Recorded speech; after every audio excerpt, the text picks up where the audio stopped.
Hey everyone, it's me Triton, and today's video is a guide on how to achieve the multitasking trophy, in which you need to defeat 25 hero ships while playing as a fighter.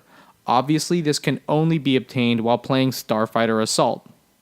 As of this video's publishing, only 0.4% of PSN players have obtained this trophy that have played the game, so it seems a little daunting, but I promise you it's not.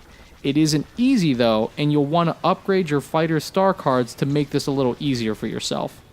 Here are the star cards I found to be the most helpful, and keep in mind that none of these were at the rare level when I obtained the trophy.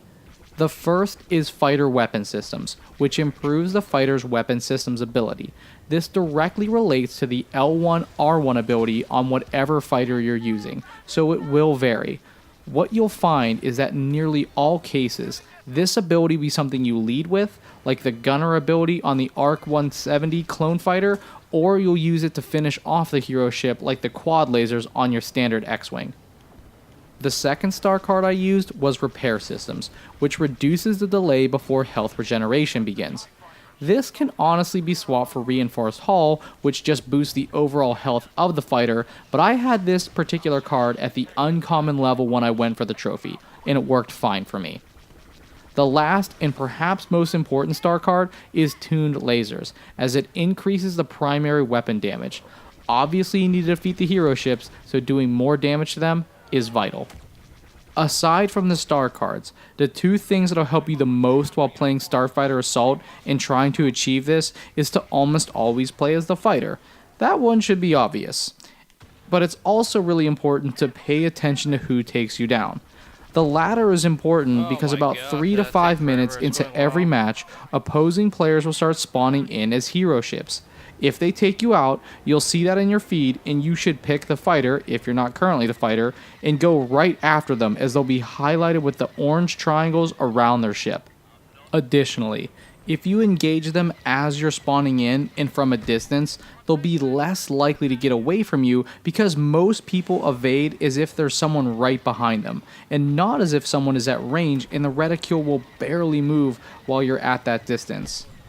Now, one of the biggest hurdles in achieving this is that assists don't count towards the 25 defeats that you need. Prepare for you to lose out at the last second half the time, despite doing 90% of the work. It happens, but it works both ways as well. Most of the hero ships are very identifiable, especially the dark side ones. If you see one, you should engage immediately. Along those same lines, when you spawn in, you'll have a chance to see a lot of what's going on, so you really want to keep your eyes open for hero ships then too. As far as matchups go, if there is such a thing in Starfighter Assault, on the light side, Poe Dameron and Yoda are among the hardest to take down because of their maneuverability. Luke and Tally are reasonable. The former has a lot of health, while the latter can also have increased maneuverability in the form of a tighter turn radius. Both versions of the Millennium Falcon are complete bullet sponges. Some people may advise you to avoid them, but I like engaging them because they attract a lot of attention, and luck usually evens out when it comes to who actually lands the final blow.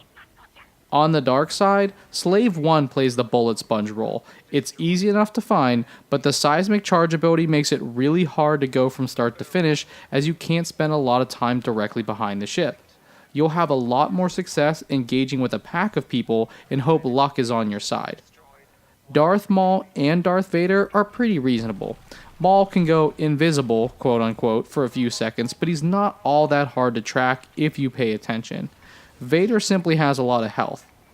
There's nothing special about Iden at all, and she's probably the easiest target of all the hero ships. Kylo, on the other hand, can be the trickiest due to his maneuverability, plus he has a lot of health. Obviously the star cards equipped and at what level will cause the matchups to vary. But aside from those specific tips, if you play enough Starfighter Assault, you'll likely naturally unlock this trophy, as this took me about 4 days of dedicated time to unlock it myself. But that is all for this video. I hope you guys found it helpful. I'd love to hear your feedback on whether or not these tips allowed you to achieve the trophy, so please leave a comment below. You can also interact with me on Twitter at TritonPlz, and you can also find me on Twitch streaming this game from 9 to 10:30 p.m. Eastern Standard Time on Tuesdays.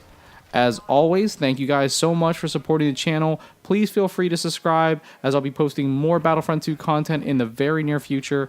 But until that time, may the Force be with you, and I hope you all have a great day.